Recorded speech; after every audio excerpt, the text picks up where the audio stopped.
Hey, what is up, everyone?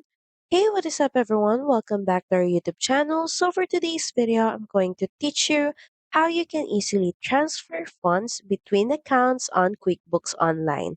So, just head over to qbo.intuit.com and, of course, make sure that you're logged into your account. Next, just click on the New button that can be found in the left panel. Then, under the Other section, click on Transfer. So from here, start by choosing the account in which you want to transfer funds from. Say, for example, we're going to transfer from bank account. The next is select the account that you want to transfer the funds to. And say, for example, we're going to transfer it on cash and equivalents. Then next is just enter in the transfer amount. Say, for example, we're going to transfer 500. Also enter in the date of the transfer. You can also add in a memo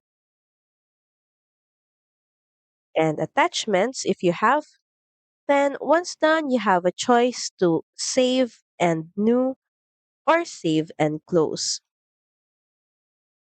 So that's pretty much it. Thank you very much for watching this video. I hope that you find this video helpful. And if you do, please don't forget to like, share, and subscribe to the channel. Now we'll see you again on the next one. Bye!